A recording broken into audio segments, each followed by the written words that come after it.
cada martes y jueves, tengo que agradecer a la Secretaría de Salud. Ya está listo EduSalud para platicarnos un tema que ya se ha puesto en algunas ocasiones en la mesa. Usted conoce perfectamente a nuestro invitado especial de hoy. Él también es editorialista en la primera emisión de Más Noticias con mi compañera Carla Sánchez, al doctor Luis Ayala Monroy, coordinador estatal del Programa de Salud del Adolescente. Bienvenido de nueva cuenta. Muchas gracias por la invitación. Al contrario, Néstor Cabrera, te doy la bienvenida como siempre. ¿Cómo estás? Muy bien, gracias Rosana, muy buenas tardes. Buenas tardes a tu auditorio de Más Noticias. Bueno, fíjate que en esta ocasión venimos a hacer la difusión de la que la próxima semana, del 22 al 26 de septiembre, se va a celebrar la Semana de Promoción de la Salud de la Adolescencia. Bajo el lema, en respuesta al VIH y el SIDA, adolescentes prevenimos con educación. Entonces, debido a esta semana, la Secretaría de Salud de Veracruz tiene pues diversas actividades que se van a llevar a cabo. Para ello, pues invitamos al doctor Luis Ayala para que nos platique al respecto. Oye Luis, y sobre todo fíjate que ayer en una entrevista precisamente con el secretario de Salud, Juan Antonio Nemidip, nos decía que han bajado, sí hay que señalarlo, que sí han disminuido las cifras, que el Veracruz ya no tiene uno de los tremendos lugares, creo que hace apenas unos pocos años tenía lugar incluso 30 con pacientes infectados de VIH-Sida, hoy ya no ocupa este sitio, creo que está en el 8º de acuerdo a las cifras que nos daba él, pero eso no significa que el VIH se acabó o que ya no exista riesgo, ¿no? Claro que sí. En este caso, cuando hablamos de VIH-Sida, lo que más nos interesa es dos indicadores fundamentales. Uno es que sabemos que el contraer el virus del VIH, el estar en contacto con él, principalmente se da en edades tempranas. En este caso, la adolescencia entre los 10 y 19 años de edad nos da perfectamente bien si no tenemos información, si no tenemos los cuidados necesarios para ejercer nuestra sexualidad como derecho, y me refiero al uso sistemático y correcto del condón. Puede ser que en esa edad nosotros estemos en contacto con el virus y que la enfermedad, ya sea VIH o SIDA en el peor de los casos, se detecte hasta después de los 20 años. Por eso nos hace suponer que la adolescencia no está en riesgo porque no se diagnostica en esa edad. Entonces uno de estos indicadores es la detección, o sea que los chicos de manera decidida y consensada muchas veces con los padres también puedan acceder a un control no sistémico, que vayan al centro de salud a pedir información y sobre todo el uso correcto y sistemático del condón. Esa sería la herramienta de protección mayor, número uno. Y número dos, que una vez que se han detectado los casos, se mantenga un control virológico que nos ayude a evitar que se siga expandiendo el contacto. Hay controladores, ¿no?, que se hace referencia, y Veracruz ha tenido muy buenas políticas en el tema de VIH, lo que lo ubica hoy en este lugar que nos dices, en el 8º lugar. Y aparte de eso, otros indicadores que, a pesar de que tenemos todavía muchos casos de VIH, estos se controlan bien, quiere decir que acceden a buenos servicios de salud, y esto hace que tengan un control virológico muy importante, por arriba del 80 y tantos %, ¿no?, del control virológico. Eso es muy, muy importante de resaltar. Ha sido trabajo de mucho tiempo, y bueno, lo que nos toca en la adolescencia, antes de llegar a estos indicadores específicos de VIH, es la educación en sexualidad, sobre todo el uso correcto y sistemático del condón. Desde luego que sí. Oye, y ahora estas cifras que, como decimos, sí de alguna manera tienen que ser alentadoras, porque el hecho de que esté disminuyendo el VIH, sí, de la transmisión, significa muchas cosas, entre otras cosas los programas de prevención, y que ya mucha gente, sobre todo los adolescentes, comiencen a hacer conciencia de que esta enfermedad existe y cómo se puede evitar. Nos hablas de los adolescentes en este caso y nos dices que entre los 10 y los 19 años pueden ya contraer el SIDA. En la adolescencia, más o menos, que en cifras, en porcentajes, ¿qué lugar está ocupando Veracruz? Uno de los grupos más afectados por el VIH es la adolescencia, es el 4º grupo más afectado por el VIH. Esto es importante porque también trabajamos con el asunto del estigma, suponer que por ser joven estás mayormente desinformado, y esto no sucede así. Una de las responsabilidades más grandes que tienen los adolescentes es informarse para ejercer su sexualidad de manera correcta. En este contexto sabemos que a pesar de esto, a pesar de contar con información, el grupo de adolescentes sigue siendo el 4º más afectado después de muchos otros, ¿no? Después de las amas de casa y después de otros grupos específicos. Pero esto también ayuda y contrapone el hecho de decir que esto es una enfermedad de jóvenes.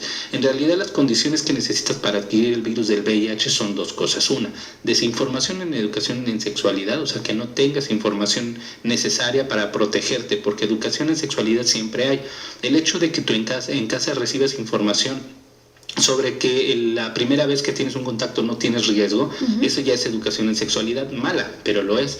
Y la intención es de que los chicos tengan buena información en educación en sexual, claro, ¿no? El asunto va también en otro tenor de que el simple contacto de una vez, o el contacto sexual de una vez, puede hacer que contraigas el virus del VIH, no importa que tengas 7 años, 14, 15, 30, 90, no importa, es una condición que afecta al ser humano, no solamente a un grupo etario que esté mayormente en riesgo. No importa que tengas muchos contactos sexuales, con que uno esté desprotegido, claro, con eso basta y sobra para que puedas contraer el virus del VIH. Oye, ¿y de pronto qué pasa? La verdad es que uno creería que información existe. Entonces de pronto será por pena que no se atreven a ir a la farmacia a comprar un preservativo. Sabemos que a veces muy jóvenes no tenemos dinero suficiente para comprarlo, pero la verdad es que también se distribuyen de manera gratuita. O sea, ¿qué pasa ahí entonces? En México se distribuyen condones de manera gratuita desde hace muchos años, y lo que hizo la aparición del VIH es algo muy importante. Hizo visible la necesidad de educar en sexualidad de manera formal. Lo que quiere decir que antes de la pandemia del VIH no existía esta apertura porque no existía una urgencia real que atender en relación con la sexualidad. Sin embargo, sabemos que desde épocas milenarias pues existen otros tipos de infecciones de transmisión sexual que afectan a la población en general. Sin embargo, el VIH tuvo ese pequeño beneficio, si le podemos decir de alguna manera, que abrió las posibilidades a la educación en sexualidad. En un sentido muy, muy concreto, cuando nosotros hablamos de VIH y sexualidad, nos referimos también a un contexto que vive diario con la persona, o sea, su sexualidad no solamente reproductiva, como esta capacidad que tienen todas las personas de reproducirse, y no hablamos solamente del contacto coital, sino también del erotismo, del género, de las relaciones afectivas. Toda relación sexual inicia por una relación afectiva que puede estar en dependencia de otra persona, y esto es una de las cosas que nosotros más nos enfocamos, esta dependencia emocional que crea la posibilidad de no protegerse al hacer de cuenta que estás con el príncipe azul o con la princesa del castillo. Sí, claro. El hecho de que sea una situación de enamoramiento o que te ponga en una situación de amor, ¿no? Y lo pongo entre comillas, no quiere decir que sea la mejor condición para protegerte. El amor no protege, lo que protege es un condón, y la decisión hay que tomarla informada, programada desde antes. Entonces, esta información se tiene que dar desde la casa, con los padres informados, reforzada en la escuela, con maestros informados y sobre todo capacitados para orientación en sexualidad, y al final el que toma al final la decisión es el adolescente. Oye, y me imagino que para muchos adolescentes, incluso para muchos papás, será difícil tener esta plática. Claro.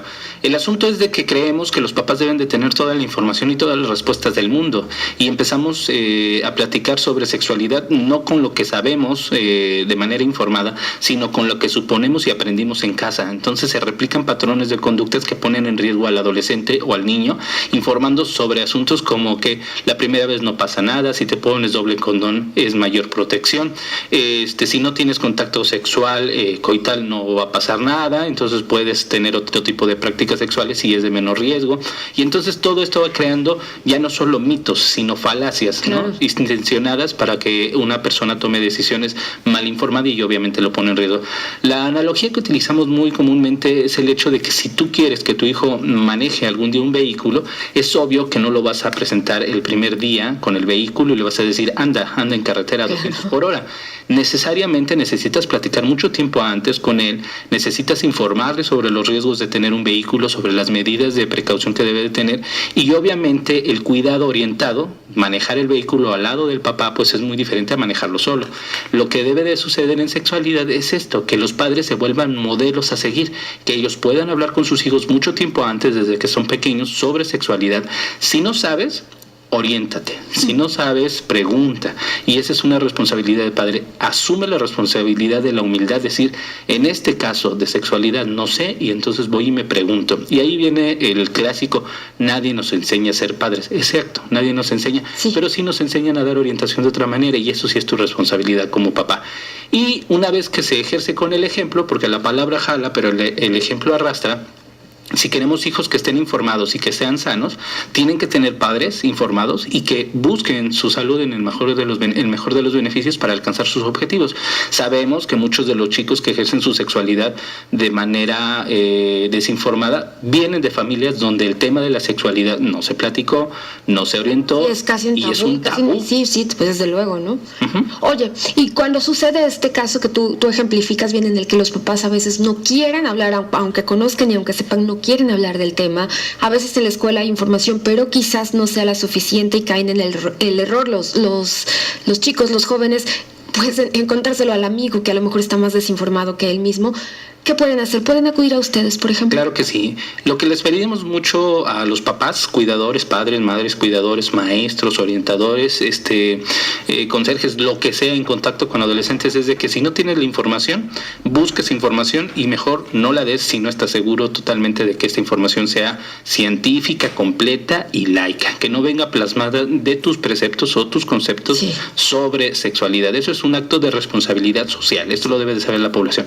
Segundo, que nos permitan a nosotros que estamos en el sector, que tenemos especialistas en asuntos de sexualidad, que les demos la orientación. Nos hemos abocado a capacitar, de hecho hoy mismo, una felicitación a muchos médicos que se están capacitando en esta ciudad capital en sexualidad y cómo atender grupos de adolescentes. Todos estos años hemos trabajado en ello y importante que den la autorización para que otras personas especializadas en esto hablen con sus hijos de sexualidad. Les aseguro que es tanto como brindar la posibilidad de capacitarlos para ponerse un cinturón de seguridad. Les va a salvar la vida. Y yo estoy segura que los jóvenes a veces se atreven más a preguntarle a un desconocido para ellos que a veces a sus propios padres, como decíamos, ¿no? Efectivamente, si tú quieres que tu hijo tenga una vida saludable, permítele solamente el acceso a la información científica completa y laica. Eso le va a salvar la vida. Y bueno, esa es la intención de la Semana Nacional de Salud de la Adolescencia, que se va a llevar a la semana que viene. Va a haber eventos, si me permite mencionarlo, va a haber eventos en todo el estado, particularmente en las jurisdicciones sanitarias que son los que las coordinan. Un saludo a todos los coordinadores estatales del PASA. Por ejemplo, va a haber inauguraciones en Cerro Azul el 22, va a haber en Orizaba, va a haber en Veracruz foros, va a haber en los CONALEPs, en los COBAEPs, en las secundarias de todo el estado también van a haber actividades de sexo y amor sin lágrimas, conferencias y foros de discusión sobre VIH y embarazos. Va a haber foros de discusión también en Pánuco en relación con Tamaulipas, donde hicieron un buen trabajo durante todo este año, y va a haber también en Platón Sánchez, en Jalapa, en Banderilla, casi en todos los municipios, y particularmente en 13 donde hemos detectado mayores tasas de embarazo en adolescencia. Bien. El trabajo está sumamente enfatizado en estos municipios, pero sobre todo en población adolescente, y muy listos y preparados, porque una vez terminando la Semana Nacional de Salud de la Adolescencia, que es un corte a nivel nacional, que obviamente se replica en el estado, vamos a tener otras sorpresitas para trabajar una campaña general de prevención de embarazo a nivel estatal, que yo estoy seguro que va a plasmar antecedentes no solamente en Veracruz, sino en el país y tal vez en Latinoamérica. Entonces, preparados, ya estaremos en disposición de platicárselos y bueno, muy listos para acudir al centro de salud a pedir información, muy listos para recibir a los orientadores y facilitadores de la Secretaría de Salud en escuelas secundarias y preparatorias, y muy listos para visitar la página de internet en Facebook, Tu Salud es la Neta, donde pueden acceder a información. Vamos a publicar los eventos, fotografías y todo lo que nos compartan. Y bueno, un saludo y mucho apoyo a todos mis coordinadores de todo el estado, que sé que están trabajando fuertemente. Y aparte me pidieron el saludo, ¿no? Ah, bueno, un saludo, claro, ya cumplió. Luis, muchas gracias. Y bueno, pues yo los invito para que nos des, por favor, las redes sociales, Néstor, o dónde podemos localizarlos, incluso dónde podemos conseguir el programa que Luis Ayala acaba de mencionar. Por supuesto, claro que sí. Pues en Educación para la Salud trabajamos en coordinación precisamente con este programa de la salud del adolescente. Invitamos a que se acerquen a internet y nos conozcan. Repito nuevamente, Tu Salud es la Neta en Facebook, y también EduSalud con @S. En Twitter, @EduSalud, y nuestra página de internet edusalud.wix.com/EduSalud. Cualquier información que deseen, ahí nos pueden contactar. Pues muchas gracias a ambos de veras por habernos acompañado este día, y bueno, desde luego nos vemos el próximo martes. Así será. Buenas tardes. Muchas gracias, buenas tardes. 14 minutos únicamente para que sean ya las 2 de la tarde. Nos quedan pocos minutos, pero muchas